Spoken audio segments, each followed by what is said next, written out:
Hiroshima e Nagasaki, a história não contada da maior massacre nuclear da história. De agosto de 1945, o segundo sol brilhou no céu do Japão. It is an atomic bomb. Ei. It is a harnessing of the basic power of the universe. The force from which the sun draws its power has been loosed against those who brought war to the Far East. Não era um astro de luz, não era uma fonte de vida. Eu moro no Era uma Leme. fonte de morte. Em cima da cidade japonesa de Hiroshima e Nagasaki foram lançadas 2 bombas atômicas para encerrar de vez com a Segunda Guerra Mundial. We are now prepared to destroy every productive enterprise the Japanese have in any city. O número exato de mortes nunca vai ser conhecido. Milhares de pessoas foram simplesmente pulverizadas, sem deixar rastros. Os cálculos apontam algo em torno de 150 mil a 250 mil mortes em questão de instantes. É o que doido, a gente vai mostrar filho. agora pra vocês é como isso aconteceu. Vamos acompanhar quem estava no avião que lançou a bomba e, mais importante, quem estava no chão quando a detonação aconteceu. Foi o maior e único ataque nuclear da história. Hoje o horror é o protagonista da nossa história. Ah, flamenguista tinha. Tem flamenguista no mundo inteiro. Olá pessoal, Peter aqui. Se você acompanhou o filme Oppenheimer, você pode ter estranhado um detalhe, né? Em nenhum momento a gente vê a consequência real do que os cientistas produziram. O próprio Oppenheimer ele tem visões sombrias, mas o filme não mostra o resultado concreto da criação da arma nuclear. O filme não mostra os bombardeios de Hiroshima e Nagasaki. Foi direção criativa. Vai mostrar, do Christopher Nolan ou foi vergonha? Vergonha. Agora, 80 anos depois desse ataque, a gente continua com medo. É o medo de que tudo aquilo se repita. E é muito importante, galera, que salve, Magachou, meu irmãozão, que a gente compreenda como foi, para que aquilo nunca mais aconteça outra vez. Tá tudo documentado, com detalhes. A gente vai imaginar algumas cidades foram arrasadas por artefatos nucleares que tinham só uma fração do poder de destruição das armas atuais. É muito importante que isso nunca seja esquecido. Tá ligado? Então, antes de a gente entrar nesse assunto, eu queria convidar vocês a se inscreverem nesse canal que ainda tá nascendo. Esse canal é pica. Um bebê embrionário esse canal acontecendo é pica. agora. Todos vocês estão chegando aqui agora, estão vendo um canal novo nascer. Esse vídeo deve ser o 7º. Não, relaxa, presunto, relaxa. É muito importante a gente acompanhando todos esses web documentários. A gente vai trazer histórias reais de pessoas, fatos reais que aconteceram na história, que marcaram uma geração, e às vezes histórias que ninguém conhece, mas que é legal pra caramba vocês conhecerem. Então conto com a presença de vocês, inscrito com o sininho, e também o comentário de vocês aqui embaixo, com dicas pro nosso próximo vídeo aqui nesse canal, Casos Reais. Vocês podem sugerir qualquer história aqui embaixo que a gente vai fazer um vídeo pra vocês. Obrigado, galera. Obrigado, galera. Bom, vamos primeiro contextualizar um pouquinho os eventos. O que estava rolando? Esse canal é história, mano. A gente tinha ali o finalzinho da Segunda Guerra Mundial, né? Itália e Alemanha já tinham sido derrotados. O Japão era o único país que estava lutando e não aceitava uma rendição. Fazia parte da cultura japonesa, era parte deles, na cultura, estava enraizado no japonês. Ao mesmo tempo, a gente tinha o fato do Japão em si estar intacto. Nenhum soldado inimigo tinha pisado em território japonês ainda. O Japão tinha perdido terreno em lugares que ele já tinha invadido. Mas a pátria-mãe, né, por assim dizer, estava livre de inimigos. Os Estados Unidos estavam com superioridade militar no fronte do Pacífico. Essa vantagem iria aumentar agora que as forças de ocupação na Europa estavam sendo mobilizadas. A Europa já tinha sido libertada do nazismo e do fascismo. Então dava para chamar a maioria dos soldados de volta. Era praticamente garantido que os Estados Unidos iriam conseguir vencer o Japão. A grande pergunta na época era, a que custo? Bom, foi nessa operação Downfall. Teve um desembarque em massa nas ilhas japonesas para invadir. Só que seria insano demais. A história já tinha demonstrado que todos os invasores que tentaram entrar em solo japonês quebraram a cara. Primeiro, pelas próprias características geográficas do Japão, né? Com muitas montanhas, muitos vales fáceis de defender. Caralho! Segundo, porque o povo japonês era conhecido por ser um povo guerreiro, que lutaria até o último homem para defender as suas tradições, seus costumes, sua família. Bom, o cálculo dos militares era de que o exército japonês contava com mais de 2 milhões de homens. Fáceis. Eles ainda poderiam armar e treinar 28 milhões de civis para resistir. Então, tomar o Japão seria uma tarefa muito difícil, que poderia levar anos, poderia provocar baixas maciças dos dois lados. Um estudo conduzido pelo Estado-Maior das Forças Armadas Americanas calculou que os Estados Unidos perderiam algo em torno de 4 milhões de homens, enquanto os japoneses sofreriam baixas próximas de 10 milhões de pessoas. São números astronômicos, impensáveis, né? Brutais. Infelizmente, a única solução para evitar isso também era uma solução brutal. Lançar armas atômicas em solo japonês. Ih, aquela velha história. A partir desse ponto, a gente vai acompanhar os destinos de 2 pessoas. Uma delas é o coronel Paul Tibet, da Força Aérea dos Estados Unidos. Ele foi o comandante da operação que lançou uma ogiva nuclear em Hiroshima E ele foi o piloto do avião que levou a bomba. A segunda pessoa se chama Sadao Hirano. Ele tinha só 12 anos quando Hiroshima foi arrasada e ele é um dos hibakushas nucleares. Bom, Sadao Hirano nasceu em 1932 num período de paz. Ele era o segundo filho da família dele e eles viviam nos subúrbios de Hiroshima. Não. Hiroshima era, até então, né, uma cidade industrializada, com forte tradição militar. Não, pô, Flartu é meu Universidade de relíquia, Literatura pô. e Já Ciência passou da Hiroshima fase de ser tinha sido inaugurada carregado. só 3 anos antes. Flartu é meu relíquia. Tem que respeitar, pô. Sadao lembra que a infância dele foi o melhor dos tempos, né? Ele morava perto da praia, ia pra lá pra pegar conchas, caranguejos e peixes. Eram as pequenas aventuras dele. Bom, enquanto o pequeno Sadao tava pegando eu vou voltar a ver vídeo, cara. Relaxa. na areia, Paul Tibbets estava terminando a Depois eu faculdade volto a de medicina jogar. na Flórida e fazendo uma especialização para se tornar quero ver uns cirurgião de videozinhos abdômen mesmo hoje. na Universidade de Cincinnati. Foi então que o Paul percebeu que não queria nada daquilo. Ele queria seguir o sonho dele e o sonho dele era voar. Em 1938, o caminho mais rápido e barato para um jovem conseguir voar era se alistando na Força Aérea, pelo período mínimo de O 3 UFC anos. se pá depois, não Quando sei. o período terminou, Live era vai durar, mano. 1941. Live vai durar. O Japão tinha bombardeado a base naval americana de Pearl Harbor. Não, para. Isso é muito chato. Os Estados Unidos entrou oficialmente na Segunda Guerra Mundial. Pô. A state of war The state has of war. existed between the United States Guerra é and the foda. Japanese Empire. Paul Tibbets já tinha Ah, se no tornado UFC Rio capitão não, e foi vou não. convidado a permanecer na Força Aérea por tempo indeterminado. Bom, enquanto Paul estava lá fazendo os primeiros voos dele de combate no norte Não da tem África, na jeito. França ocupada pelos nazistas, Sadao Hirano viu a infância dele terminando. A brincadeira de pegar peixes e caranguejos na praia se transformou numa forma de colocar comida na mesa da família. Todos estavam ajudando, todos. Ó o Japão na estava relíquia. afundando até o pescoço, numa guerra que se espalhava por quase todo o Oceano Pacífico. Os anos se passaram, Tibbets foi chamado de volta para os Estados Unidos para se especializar na pilotagem dos bombardeiros B-29. Sadao via o dia a dia se tornar cada vez mais difícil para ele e para a família dele, mas tinha esperança. O Japão era forte, o Japão iria vencer aquela guerra. O Império se tornaria glorioso. No final de 1943, Paul Tibbets recebeu o chamado do destino. Ele lembra de ter sido convocado como general de alto escalão para o escritório dele, né? Assim que ele entrou, o general certificou de que a porta estava trancada. O general sentou na mesa dele, olhou para os lados. Como é que tu meio sabe de pra ter tudo certeza, isso, Ney né? Nerd? Só estavam eles dois ali na sala, né?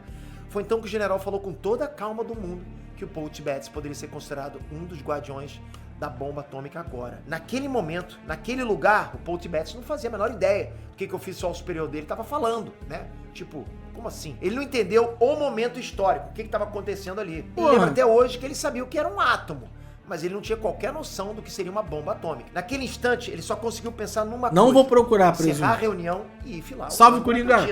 Ele queria acabar com aquilo logo, tava achando chato.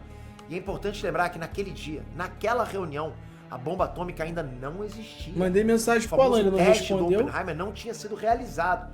Os cientistas estavam pesquisando, mas ainda faltavam quase 2 anos para a arma estar pronta.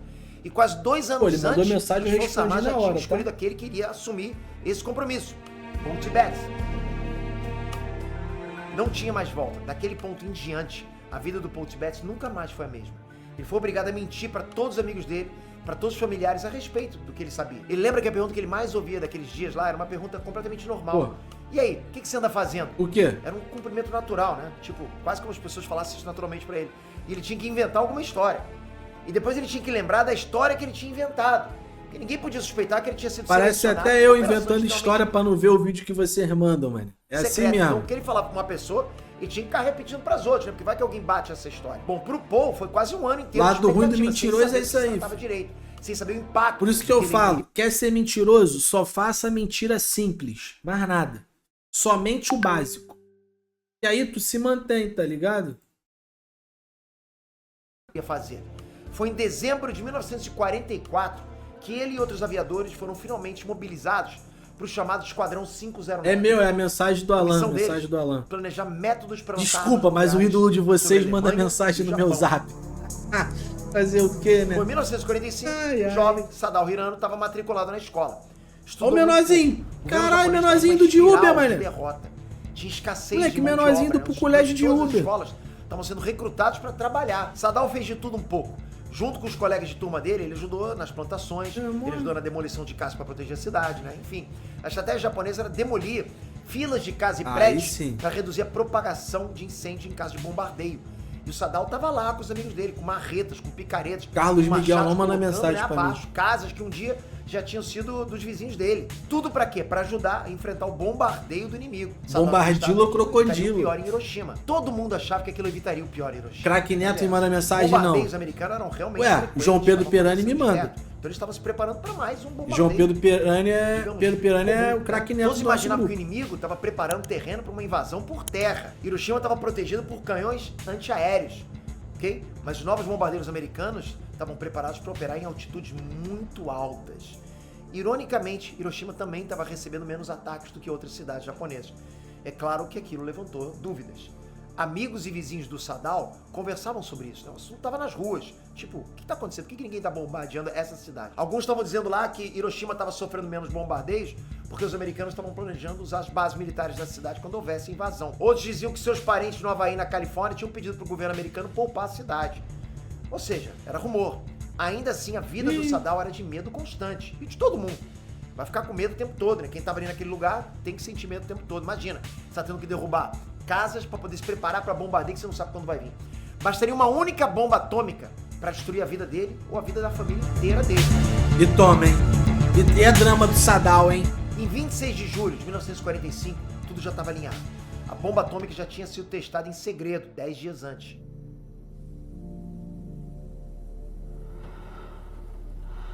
O presidente dos Estados Unidos, Harry Truman, ofereceu um acordo de paz aos japoneses, em troca de rendição incondicional e imediata. Se os japoneses se recusassem, eles sofreriam, nas palavras do presidente, That bomb has more power than 20,000 tons of TNT.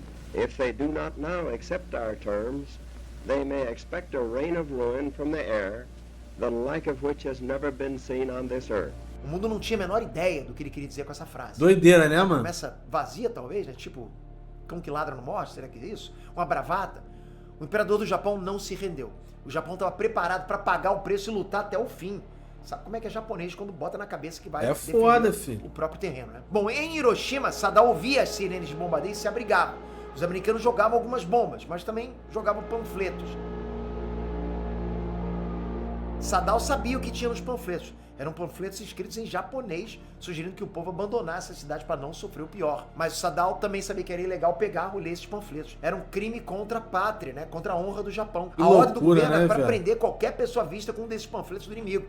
Então o Saddam viu os panfletos pairando no ar, né? Uma chuva de papel, mas ele não pegava nenhum deles. Que Eram doideira, mentiras, né? eram palavras do inimigo. O imperador Hirohito tinha falado na rádio, o Japão não iria se render. Enquanto Saddam tentava continuar Que com o doideira, né, o viado? Paul Tibbets estava angustiado. Ele recebeu ordens para não decolar, para permanecer na base. Ele viu os bombardeiros decolando quase todos os dias nas últimas semanas. Ele não podia estar em nenhum deles. Mano, do jeito que eu sou Esses voos cuzão, eram filho, eu ia testes. meter meu pé, Foram mais 50 foda-se. testes no céu japonês, Do jeito que eu carregando sou bombas medroso, falsas duvido ou que eu ia bombas ficar, mano. convencionais. Era necessário que as defesas japonesas se acostumassem com esses sobrevoos, né? Era necessário também que o caminho para os alvos fosse mapeado com precisão. Era necessário fotografar os alvos, mas Paul Tibbets não podia embarcar. Se por acaso o bombardeiro fosse derrubado, Paul Tibbets não poderia cair nas mãos do inimigo e não poderia ser interrogado. Então ele ficava, ele não podia ir. Ele ficava Não no podia solo ir. vendo outros fazendo o que ele tanto queria fazer, voar, combater. Voar, Em 30 de voar, julho de subir, 1945, chegou a encomenda. Era uma bomba de 4 toneladas, com um design que não era muito diferente. Chegou a do que as encomenda, outras bombas absurdo. lançadas no solo inimigo antes. Era um artefato tão modesto, chegou né, que tinha a o apelido de fucking Little encomenda. Boy, garotinho em português. Paul Tibbets pode ter esnobado Salve, a bomba, TT. né? Por que tanto alarde pra soltar uma única bomba?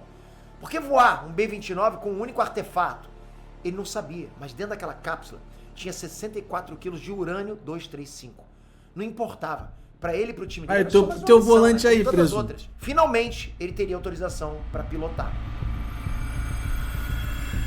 Bom, junto com a bomba Little Boy, que eles trouxeram, vieram também o comandante físico Francis Birch e o físico Harold Agnew, né? E surgiu um impasse. O Agnew classificou a bomba como extremamente insegura para decolar. Um acidente qualquer na decolagem, a bomba detonaria ali mesmo. Segundo o Agnew, não tinha condições da bomba decolar armada. Ela precisava ser neutralizada de alguma forma. Por outro lado, a equipe a bordo teria condições de armar a bomba durante o voo? Foi o próprio Birch que resolveu o dilema. Ele removeu uma peça da bomba. Uma peça que deveria ser recolocada antes do lançamento. A arma mais perigosa já inventada até aquele momento estava pronta para ser transportada. Na madrugada do dia 6 de agosto, chegou a hora. A previsão do tempo era céu limpo, ventos leves, um céu, né, de brigadeiro. O coronel Paul Tibbets estava perfeitamente desperto e pronto para o serviço. Ele se encaminhou para o bombardeiro dele, um B-29, que era batizado de Enola Gay. Era o mesmo nome da mãe do Paul Tibbets, a senhora Enola Gay Tibbets. Então era um pedaço do amor de mãe numa terra distante. Talvez Paul tenha dado até um sorriso ao se aproximar do avião. Talvez ele tenha se lembrado doideira, né, da velho? maçã que a mãe dele fazia, né? Do abraço carinhoso da infância, do susto que a mãe levou quando o filho largou a medicina para se alistar na Força Aérea. Bom, agora a senhora Enola Gay estava ali, com ele, em espírito. Faltando 15 minutos para as 3 da manhã, o Enola Gay decolou da base naval de Tinian, nas Ilhas Marianas, no meio do oceano. Lado a lado com ele, decolaram mais 2 bombardeiros B-29 para observação e suporte. A esquadrilha também contava com mais 4 aeronaves para reconhecimento e análise dos efeitos da explosão. Só o Enola Gay tinha carga explosiva, e essa carga explosiva era composta por uma única bomba. O amor da Foram 6 família horas aí, de ó. viagem, sem nenhum incidente. Absurdo. Sadao Hirano dormia quando o Enola Gay decolou. Quando o rapaz finalmente acordou para ir para a escola, para começar os trabalhos do dia, a bomba foi engatilhada em pleno voo. Ele vestiu o uniforme, tomou o café da manhã dele, se despediu dos pais e saiu. Nesse momento, o avião Straight Flush sobrevoou Hiroshima e reportou: tudo tranquilo. O dia estava lindo. Para os japoneses e americanos, o dia estava lindo. Quando Sadao Hirano estava chegando na escola, o tenente Morris R. Jepson removeu a última trava da Little Boy. 8h09 da manhã, o coronel Paul Tibbets atingiu quase 10 mil metros de altitude sobre Hiroshima. Estava indetectado completamente. Ninguém conseguia detectar que o avião estava ali em cima. Ele iniciou a arrancada final em direção ao ponto de lançamento. Foram só 6 minutos. 8h15 da manhã. É que Little Boy foi literal lançada um pra botão, fora do né, avião mano? e levou 44 segundos para atingir o ponto de detonação. É, que doideira, Foram né, os velho? últimos 44 segundos de vida para dezenas de milhares de pessoas. Imediatamente, o Enola Gay fez a curva para voltar e se afastar ao máximo da explosão. 8h15 da manhã. O maluco, Todos os alunos papo da reto, escola do Sadao o Hirano maluco que estavam soltou, reunidos moleque, pra receber ele nem sabia, tipo assim, ninguém tinha noção do que ia acontecer, né, mano? Bizarro. as instruções do dia. Normal. Todas Pô, as tá crianças. maluco, mano. Que a verdade é uma só, mano. O piloto numa dessa daí, mano, ele é o que menos tem culpa, viado. Ele é só um trabalhador que acordou pra trabalhar, tá ligado? Durante a guerra. Tá ligado? Não tem o que fazer, pô. Às 9 horas da manhã, eles deveriam Ele é estar peão, no centro pô. da cidade para começar mais um trabalho de demolição. É, que doideira, Foi velho. quando todos viram um flash alaranjado, muito mais forte do que a luz do sol. Não tinha sombra no pátio. É, cogumelos. Todos foram atingidos em cheio pelo clarão. Doideira, velho. Só 3 pessoas a bordo do Enola Gay sabiam o que estava acontecendo. Pro resto da tripulação, era um bombardeio normal. Não fez diferença. Tanto quem sabia quanto quem não sabia ficou em choque. Eles receberam instruções para usar óculos de proteção. Mesmo assim, o clarão que veio pelas janelas era arrebatador. Paul Tibbets lembra de alguém lá dentro dizendo: "Oh my God, oh meu Deus." Ele mesmo se lembra como algo aterrorizante, impossível Tá de maluco. se acreditar. Todas as câmeras das outras aeronaves que deveriam registrar o momento simplesmente queimaram. Só uma filmagem se salvou daquele dia, uma filmagem feita de dentro de um dos aviões, com uma câmera que tinha sido contrabandeada por um tripulante. Só 1,4% do material radioativo da Little Boy realmente detonou. Menos de 2% que ele poderia fazer. Olha isso.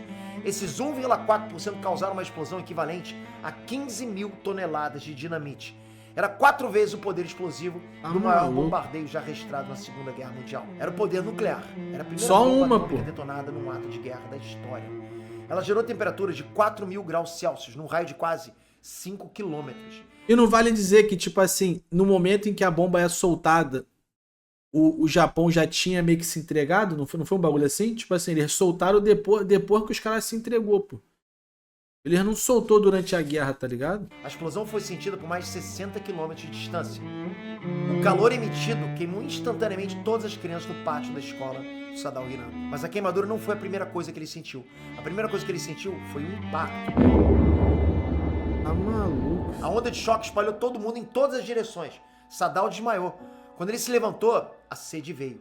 Uma sede profunda. O ar estava seco e era muito difícil respirar. O ar estava cheio de partículas, cinzas. Então ele ouviu os gritos. Crianças chorando, crianças chamando maluco. pela mãe, crianças gritando de dor. Quando Sadao conseguiu olhar em volta direito, ele viu que todos estavam queimados.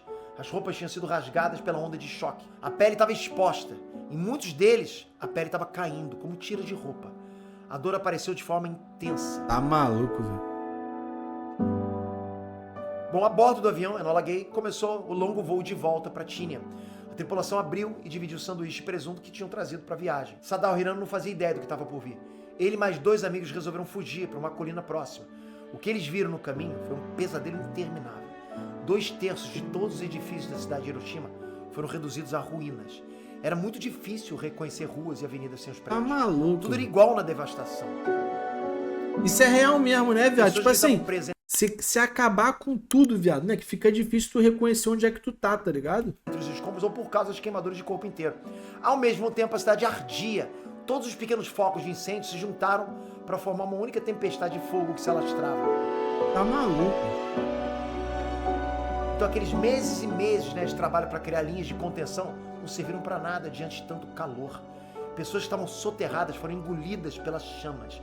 Multidões pularam nos rios para tentar escapar das temperaturas altíssimas. Muitas se afogaram. Os incêndios levaram 3 dias para se apagarem. Olha isso, moleque. Sadao e os amigos chegaram no abrigo antibombas que já estava lotado de pessoas. Entre 50 mil e 100 mil pessoas morreram no dia da explosão, nas primeiras horas. Dezenas de milhares morreriam, né, nos dias, semanas ou até meses seguintes, vítimas dos ferimentos ou vítimas do envenenamento radioativo.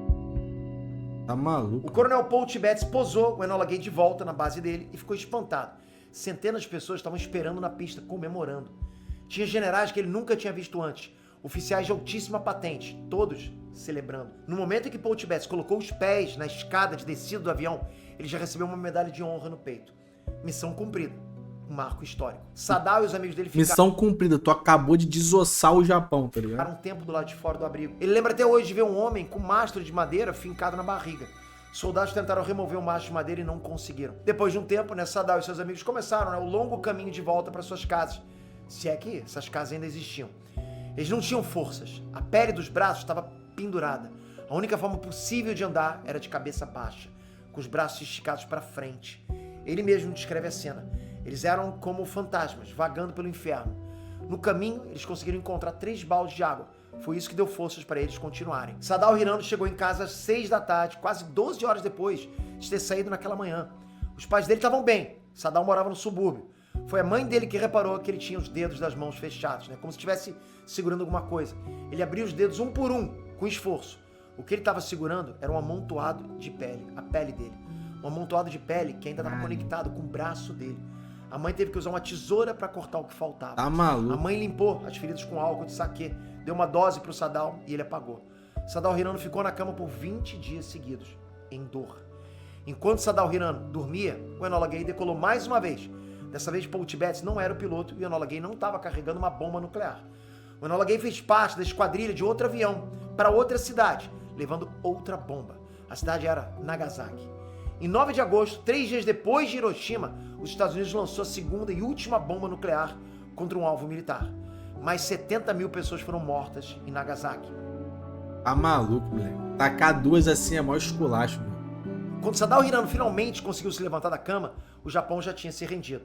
A Segunda Guerra Mundial tinha acabado. As cicatrizes da bomba continuaram no corpo do Sadao Hirano por toda a vida dele. As cicatrizes da bomba atômica continuaram na mente das pessoas por décadas. Hiroshima e Nagasaki foram uma amostra do potencial de um novo tipo de guerra. Um novo tipo de guerra que, felizmente, nunca se repetiu. Toda vez que o noticiário fala sobre o risco de guerra nuclear, ok? É desse tipo de horror que a gente está falando. Só que muito pior. É pior que 1000 agora vezes evoluiu, pior. né? As armas evoluíram, né? O potencial destrutivo aumentou exponencialmente. O bagulho agora um é novo doido. ataque nuclear, onde quer que seja, dificilmente vai deixar sobrevivente, né? Não tem como. Cada história é uma história diferente. Pô, pra mim não tinha deixado sobrevivente, tá ligado? Pra mim, tipo assim, tinha destruído tudo, mano. E essa foi uma história que jamais deve se repetir, pro bem de todos nós. Se você gostou dessa história, a gente conta muito com a sua inscrição e com o seu comentário. Não, guerra, cara, a verdade é uma só, ô Felipe. Guerra não tem mocinho e vilão, tá ligado? Não tem mocinho e vilão, mano. Guerra, os 2 países ou os 2 times que estão na guerra, irmão, os caras já mataram criança, tá ligado? Já estruparam mulher. Já... Irmão, isso aí, irmãozão, guerra, essas porra acontece a rodo. São 2 filhas da puta, mano. Tá ligado? Não tem pra onde correr, mano. O foda são os civis, né, mano? Porque nunca morre os caras, tá ligado? Quem morre são os civis, mano. Isso que é a pica, pô. Tá ligado? Por exemplo, o Zelensky e o Putin estão lá, mano. Um mandando míssel pro outro, mandando os outros se matar, recrutando o brasileiro pra se fuder, botando um cada vez numa pica maior que a outra. Mas os dois estão gostosinhos, mano. Porra, Putin e o Zelensky devem estar dormindo agora, mano. Só sonhando no cafezinho da manhã que eles vão tomar, tá ligado? Enquanto tem um monte de peão se matando por eles, sacou? Isso que eu acho sacanagem.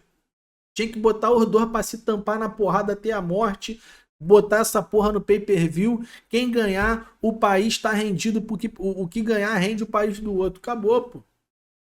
Bota aí, ó, joga um pedaço de pau no meio, quebra assim, pum, joga metade de um, metade do outro. Irmão, se mata nessa porra vocês dois aí, irmão. Quem ganhar, toma o país do outro. Foda-se. Aí os caras não vão querer guerrear, porque são cuzão, pô. Tá ligado? Aí vai selar a paz na hora. Tá ligado? É assim que... na minha cabeça é assim que se resolveu a guerra.